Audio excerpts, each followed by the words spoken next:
Muy bien, entonces retomamos. Para mí es muy importante que tengamos la imagen, por favor, de todos. Por favor, por favor. Me distrae, que con nada me Doctor, distrae. una Ustedes ya lo consulta. saben, tengo las imágenes. Doctor, una consulta. Doctor, es que me voy a desconectar un poquito porque estoy un poco bajo de batería, entonces mientras me carga, Vale. la imagen me da Vale, mucho peso. pero Voy a conectar con Víctor. Doctor, una consulta. ¿quién me está hablando? John Quintero. John.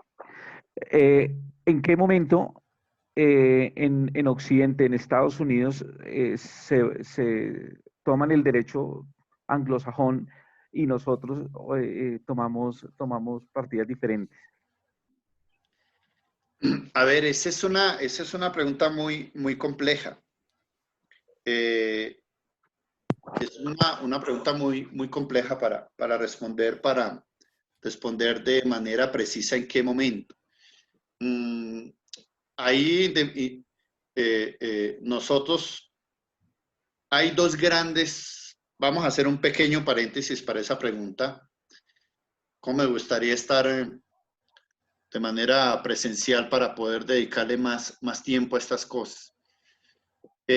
Hay dos familias jurídicas, varias familias jurídicas o escuelas del derecho que a través del tiempo han tenido influencia en las demás naciones. Una es todo lo que se construyó en Roma, sobre todo en el ámbito del derecho privado, que viene también a tener influencia en Alemania. Por eso se habla de la familia romano-germánica, que viene a tener gran influencia en Francia, y Francia con Napoleón, cuando viene el imperio de Napoleón, se va a encargar de llevar esa idea de la familia romano-germánica del derecho a muchas naciones. ¿Y cuál es la idea central de ello? El derecho escrito, la ley escrita, es la parte central. Por otro lado, Inglaterra, que es un país precoz en muchas instituciones, como lo hemos referenciado, va construyendo paulatinamente el derecho, el common law, va construyendo paulatinamente un derecho común, fundamental, y se van construyendo una serie de instituciones, y eso es lo que se va a convertir en el derecho, en la escuela anglosajona del derecho. Por supuesto, ¿quiénes llegan a las costas norteamericanas? ¿Quiénes llegaron en el barco de Mayflower en 1620? ¿Quiénes llegan a conquistar las costas norteamericanas? Pues los que llegan son los ingleses. Y ellos traen a cuestas todo eso que ha vivido en Inglaterra. No es que lleguen a Estados Unidos y se desprendan y se ubiquen en un plano totalmente diferente, no. Pues es una colonia de Norteamérica, es una colonia de Inglaterra. Entonces, ahí se va formando. Claro, cuando los Estados Unidos se independiza de Inglaterra, los Estados Unidos va a generar una serie de instituciones políticas y jurídicas, pero no logra desprenderse del todo del sistema, por ejemplo, judicial, del sistema del antecedente o del precedente, que es tan importante en Inglaterra. Entonces, el common law, en la familia anglosajona del derecho, como mínimo tenemos que tomar a Inglaterra y los Estados Unidos. No hay un desprendimiento ni un corte absoluto en eso. Inglaterra y los Estados Unidos de Norteamérica. Y la parte de la familia romano-germánica, hay que tomar la Roma, Alemania, Francia y con Napoleón para las demás naciones, y por supuesto nos llega a nosotros vía independencia. No sé si le quede claro, Javier, eso lo pudiéramos, digamos, nos tocaría tener por lo menos unos 45 minutos para tratar un poco más despacio el tema, pero esa es la idea central. Sí, señor. Muy bien, entonces Gracias. vamos a hablar de los antecedentes. Vamos a hablar de los antecedentes de la Revolución Francesa. Estamos hablando de los antecedentes. Y un antecedente que nosotros llamamos los teóricos. Así los llama este servidor. Los teóricos, que son 4 grandes teóricos. 4 grandes teóricos: Voltaire, Montesquieu, Jean-Jacques Rousseau y Emmanuel Sieyès. Empezamos por Voltaire. A ver, ¿quién me puede colaborar leyendo la partecita que pusimos de Voltaire? Alguien que por favor me pueda colaborar. Javier, gracias. Que sí, Voltaire. Su principal aporte fue el énfasis sobre el principio de la tolerancia, tanto desde lo gubernamental como desde la interacción de supuestos. Igualmente su obra tiene relación. Muy bien, miren, ojalá tengan tiempo, bueno, ahora todos tenemos mucho tiempo aparentemente, para que busquen el libro de Voltaire en la red. Con las primeras 20, 25 páginas, dependiendo la edición, ustedes ya pueden inferir cuál es el mensaje de Voltaire. Él va a trabajar un tema de una muerte que se produce por razones religiosas, Y el gran mensaje que nos envía Voltaire si ustedes me permiten, son 2 grandes mensajes. De un lado, ¿para qué está el Estado? ¿A quién debe gobernar el Estado? Voy a ser atrevido con ustedes. ¿A quién debe gobernar el Estado? A Esmeralda, que es agnóstica, a John, que es católico, a Astrid, que es cristiana, a Valeria, que es atea, a Carlos Alberto, que es protestante. ¿A quién debe gobernar? Como dice Guillermo, a todos los ciudadanos, a todos. El Estado no tiene por qué estar gobernando a un grupo religioso, a unas personas que pertenecen a una religión. No. Imagínense por qué tenemos nosotros que sufrir los avatares y la emprendida de un Estado porque tenemos una fe diferente, porque somos musulmanes o porque somos católicos o porque no creemos o porque incluso nuestro ser superior puede ser Satanás. Nosotros tenemos derecho a creer en lo que nosotros tengamos como fe, como algo que nos ayuda, como algo que nos soporte espiritualmente. Y el Estado no tiene por qué discriminar a los ciudadanos. ¿A quién debe gobernar el Estado? A los ciudadanos. ¿A cuál? A todos. A todos. Estoy hablando de seres, no de género, para decir todos y todas, a todos los seres humanos, sin ningún tipo de distinción. Entonces, un mensaje que nos manda Voltaire es el mensaje de la tolerancia desde lo gubernamental, desde el Estado. Y otro mensaje que nos manda Voltaire es la tolerancia entre nosotros mismos, entre nosotros los asociados. Por eso, Nicolás, el principio de la tolerancia está directamente relacionado con el principio del pluralismo. Somos diferentes. Hay diferentes grupos políticos, ideas políticas. Hay diferentes etnias. Hay personas de talla alta, de talla baja. Hay personas heterosexuales, personas homosexuales. Hay personas de diferente forma de pensar, de sentir y de ser. ¿Por qué tenemos que perseguir a una persona por su religión? ¿Por qué yo tengo que enfrentarme con el vecino por su color de piel? ¿Por qué yo tengo que enfrentarme con el vecino por su inclinación sexual? ¿Por qué yo tengo que enfrentarme con el vecino por su etnia? ¿Por qué tengo que enfrentarme con el vecino porque él es del trapo verde y yo soy del trapo rojo o azul? ¿O él es del trapo azul y yo soy del trapo rojo? ¿Por qué? ¿Por qué? La gran idea de Voltaire es que el Estado tiene que gobernar a todos los ciudadanos sin interesar su religión, sin interesar su forma de creencia. Y los asociados tenemos que tolerarnos. ¿Qué justifica? Yo no he podido entender, señoras y señores, ¿qué justifica ir a maltratar a otra persona por su inclinación sexual? ¿Qué justifica? ¿Qué justificaba? ¿Y qué justifica aún? Porque desafortunadamente sigue ¿Qué justifica, qué explica razonablemente y racionalmente que los negros, las personas afrodescendientes no pudieran entrar a determinados restaurantes, no pudieran utilizar las mismas sillas de los blancos? ¿Qué justifica eso? Nada, absolutamente nada. Lo único que justifica esa forma de ser es la irracionalidad de las personas. Luego Voltaire nos hace un llamado. Señoras y señores, tenemos que vivir con el otro como es, como siente, como piensa.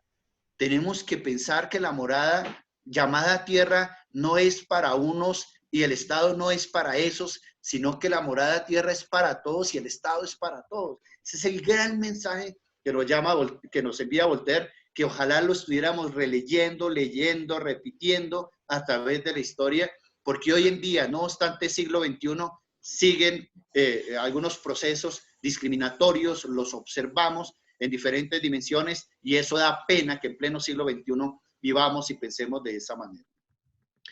El segundo teórico es el señor Montesquieu. El señor Montesquieu. Ahí tenemos a Montesquieu. ¿En qué siglo escribía Montesquieu? Mateo, otra vez. 17, 18. 16. En el siglo XVIII. ¿Cierto? Todos ubicaditos en el siglo XVIII. Montesquieu escribe una gran obra que nos deja una gran enseñanza. La gran obra que nos escribe Montesquieu es El espíritu de las leyes. Es un libro denso, difícil de leer, muy, si me permiten ustedes, no debería decirlo, pero es cierto, muy cansón para leer, pero hay que leerlo, hay que estudiarlo. Pero Montesquieu nos deja una gran lección. La gran lección que nos deja es: para la academia no hay afán. No hay afán. Todo lo tenemos que hacer rápido, menos la academia. A la academia hay que dedicarle tiempo. Hay que dedicarle mucho tiempo, despacio, para leer despacio, para tratar de comprender, para tratar de escribir. En eso no, en la academia no podemos correr. No podemos correr. Él duró 20 años escribiendo su libro, cuentan sus biógrafos, duró 20 años escribiendo El espíritu de las leyes y se convirtió en una obra inmortal, y en virtud de esa obra no dudamos en decir que al señor Montesquieu hay que hacerle una estatua por todo lo que ha contribuido a las democracias. No sé quién me pueda colaborar, por favor. Ahí en la partecita de abajo, en la presentación, escribimos una nota sobre Montesquieu. Es considerado el padre de la teoría de la separación de poderes o división de poderes, artículo 113 de la Constitución Política. Se debe evitar el despotismo, es decir, la concentración de poder. Exacto. Entonces, a John Locke se le atribuye la paternidad del Estado liberal o el liberalismo. Al señor Montesquieu, que vive en el siglo XVIII, se le atribuye la paternidad de la separación de poderes, de la tridivisión de poderes. Él escribe un gran libro, como les decía, que es El espíritu de las leyes, y ahí nos deja muchos aportes. Nosotros trabajamos mínimo 3 aportes que están en la parte derecha de la presentación. Son 3 aportes. El primero de ellos es que los estados deben hacer las leyes, dice el autor, y nos llama la atención. El Estado debe hacer las leyes conforme a su historia, a su idiosincrasia, a su lengua, a su cultura, a su geografía. Dicho de otra manera, lo que no hemos aprendido mucho, los estados, las naciones no deben de importar leyes, no deben de traerlas de otras naciones, sino hacer las leyes conforme a sus contextos naturales, sociales. Ese es un gran mensaje, un gran aporte de Montesquieu. El otro aporte lo escribimos entre comillas. El juez es la boca de la ley. Señoras y señores, miren. Por favor, me preocupan unos compañeros que están fuera de pantalla. Es como si no estuvieran en clase. Tengamos presente lo siguiente. Esa frase es del siglo XVIII, ¿cierto? Díganme que sí. Asientan, por favor. Esa frase es del siglo XVIII. Por favor, ustedes ahora no vayan a hablar o a mandar WhatsApp a decir que hoy en el siglo XXI el juez es la boca de la ley. Porque si lo hacen quedar mal al docente y es un hazmerreír. Hoy en día, en el siglo XXI, el juez no solamente tiene la facultad de interpretar la ley, sino que el juez crea derecho. El juez crea derecho. Ustedes cada rato ven que estamos más pendientes de lo que pronuncia la Corte Constitucional de lo que hace el Congreso de la República. ¿Qué iba a decir la Corte Constitucional sobre el aborto, sobre el matrimonio igualitario? Los jueces hoy en día estamos dentro de algo que se llama el activismo judicial. Pero en la época en que escribe Montesquieu, él acude a decir que el juez es la boca de la ley, pensando en esa época en que el juez no debe tener la facultad para interpretar la ley, sino que debe atenerse al texto de la ley. Si la ley es clara, ha de aplicarse tal cual. ¿Por qué Montesquieu sostenía aquello en aquella época y por qué era tan importante? Porque Montesquieu quería seguridad para los asociados. ¿Cómo así, profesor, que quería seguridad para los asociados? Sí, es que en aquella época los jueces dependían de la monarquía. Dependían de la monarquía. Entonces querían seguridad para los asociados. Como los jueces dependían de la monarquía, no quería que actuara conforme al capricho de la monarquía, sino que los jueces tuviesen un marco referencial para actuar, que era la ley. Por eso el juez tenía que someterse al texto de la ley, a la parte gramatical de la ley. Por eso él nos decía que, sabiamente, en aquella época, que el juez es la boca de la ley. Hoy en día, por favor, no vayan a sostener ese principio. En tercer lugar,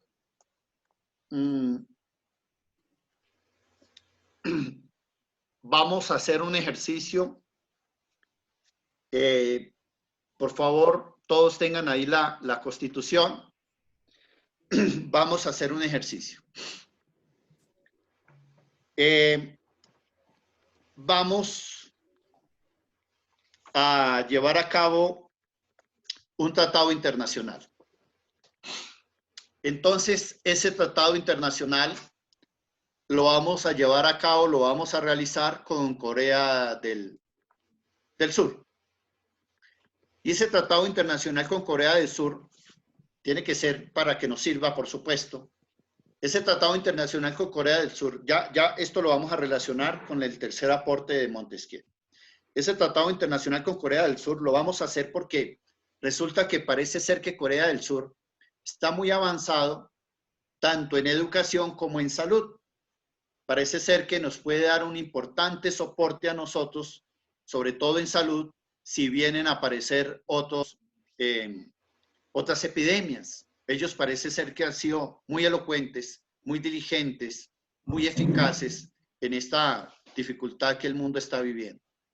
Entonces vamos a celebrar un tratado con Corea del Sur. ¿Cómo se celebra ese tratado con Corea del Sur? El presidente nuestro jefe de Estado, como jefe de Estado, envía una delegación. Allá hay una delegación del jefe de Estado de Corea del Sur. Ellos arman el texto, luego lo llevan a sus jefes de Estado para la revisión y luego se reúnen los dos jefes de Estado. El jefe de Estado de Corea del Sur y el jefe de Estado de Colombia. Se reúnen en algún sitio. Imaginemos que venga a Bogotá y se reúnen en Bogotá. Y firman el tratado. Firman el tratado. Firman el tratado bilateral. El presidente Duque le dice a su homólogo, muy bien, yo firmo este tratado, pero todavía no puede entrar a regir. Usted debe darme una espera porque yo tengo que surtir unos trámites internos. ¿Qué hace el presidente de la República una vez firme el tratado? Con sus ministros, en este caso el de Relaciones Internacionales, su canciller y su ministro de Salud, presentan un proyecto de ley al Congreso. La rama ejecutiva negocia y firma el tratado. Luego presenta un proyecto al Congreso de la República.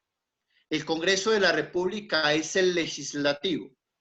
El Congreso va a debatir sobre la conveniencia de ese tratado. ¿En qué nos puede ayudar ese tratado?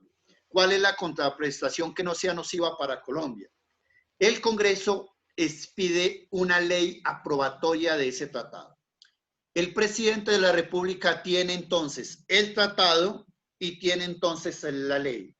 ¿Qué hace el presidente de la República con el tratado y con la ley? Tiene que enviárselo a la Corte Constitucional para que la Corte Constitucional revise el tratado y revise la ley que sean conforme a la Constitución política. La Corte Constitucional es rama judicial. Aquí, ¿qué es lo que hacemos? Para nuestro bienestar, se reúne la rama ejecutiva que negocia y firma, la rama legislativa que debate sobre la conveniencia y la rama judicial que da el certificado que el tratado y la ley se ajustan a la Constitución. Participan las tres ramas del poder. Perdonen, señoras y señores. Eso es lo que nos explica el señor Montesquieu. Por favor, Astido, Guillermo, alguien que nos lea el artículo 113 de la Constitución.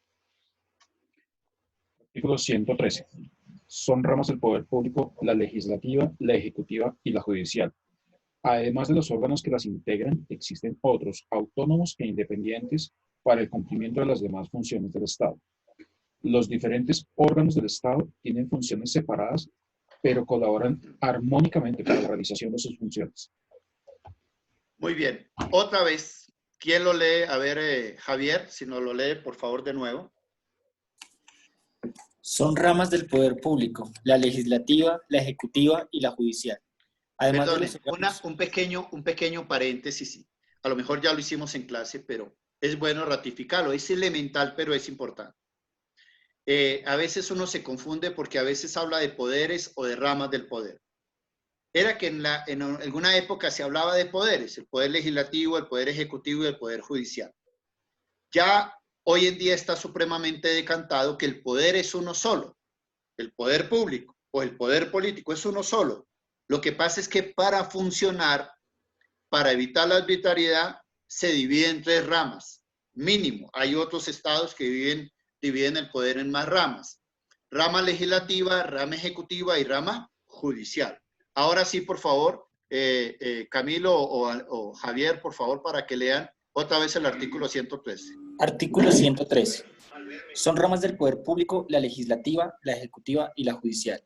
Además de los órganos que las integran, existen otros, autónomos e independientes para el cumplimiento de las demás funciones del Estado. Los diferentes órganos del Estado tienen funciones separadas, pero colaboran armónicamente para la realización de sus fines. Pero colaboran, ¿tienen funciones qué? Separadas, pero colaboran armónicamente para sus fines, ¿cierto? Ahora, por favor, alguien que lea el artículo 2 de la Constitución. Santiago Oviedo, por favor, el artículo 2 de la Constitución.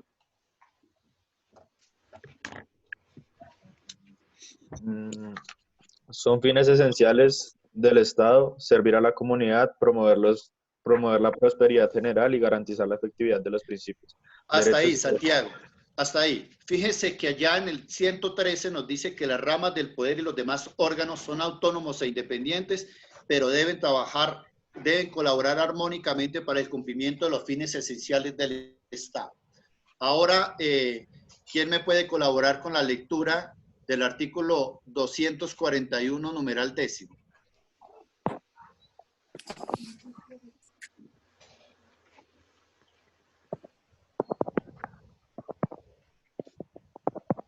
Guillermo, si gusta.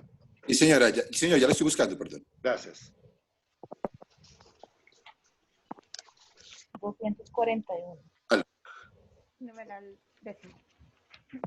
Dice, el artículo 241 dice, en la general dice, a la Corte Constitucional se le confía la guarda de la integridad y la supremacía de la Constitución en los estrictos y precisos términos que en este artículo con tal fin cumplirá las siguientes funciones. Vamos al parágrafo 10. Numeral 10. En el parágrafo, en el 10 dice, Numeral, Guillermo, numeral. perdón. Decidir definitivamente sobre la exequibilidad de los tratados internacionales y de las leyes que los aprueben. Con tal fin, el gobierno cualquier ciudadano podrá intervenir y defender o impugnar su constitucionalidad. Si la Corte los ratificados ¿El qué? deja como uno de sus grandes legados al constitucionalismo de Occidente la teoría de la separación de poderes,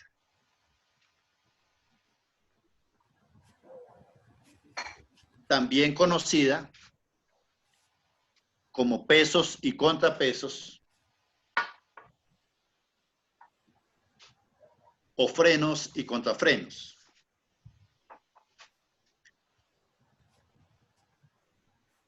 Teoría que se ha de caracterizar al menos por lo siguiente. Se ha de caracterizar. Al menos por lo siguiente. Primero, el poder, para evitarse el despotismo, desde el punto de vista funcional, se divide en tres ramas. El punto de vista, perdón. Funcional, se divide en tres ramas: legislativa, ejecutiva y judicial.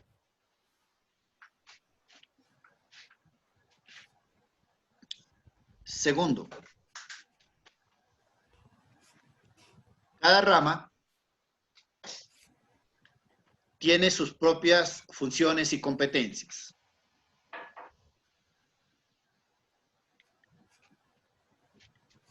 Tercero, cada una de ellas es autónoma e independiente de la otra.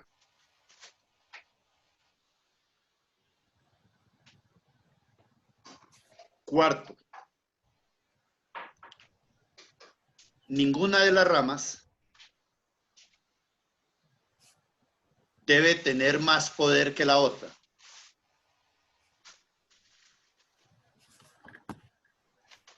Quinto, cada una de ellas actúa de tal manera que controle a las demás. De tal manera que, Que controle a las demás. Y sexto, en todo caso, y no obstante lo anterior,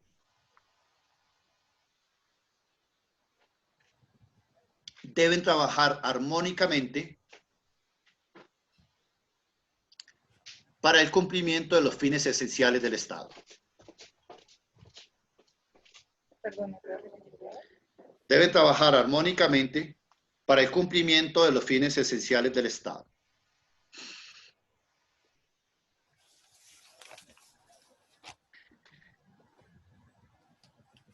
Muy bien. Vamos entonces a repasar la presentación que tenemos. Por favor, busquen en la red el libro de qué es el tercer estado para que le echen una leída. Y dentro de 8 días nos encontramos para seguir adelante con los teóricos como antecedentes de la Revolución Francesa. Entonces el TAI, el trabajo académico independiente, es repasar la presentación, repasar a Rousseau y leer el libro de qué es el tercer estado de Emmanuel Sieyès. Voy a tomar la foto de rigor. Mateo nunca salió. No está en clase. Profe, Guillermo sí se estoy. excusó. No, pero nunca Ay, estuvo. sí estuvo. Guillermo se excusó. Dale. Muchas gracias. Entonces, la he pasado muy bien en la mañana de hoy. Son ustedes muy atentos, muy amables. Y ahí en medio de las circunstancias vamos sacando nuestro proceso académico adelante. Si tienen algunas inquietudes por vía de correo, con el mayor gusto. Yo he recibido los talleres. Les voy a responder a quienes faltan agradeciendo el envío de los talleres. Y Doctor seguimos García, adelante. Muchas gracias. Pásenla bien. Buen día. Mi amor, acá, mira a mis compañeros. Chao. Hasta luego, profe, que esté bien. Gracias, chao.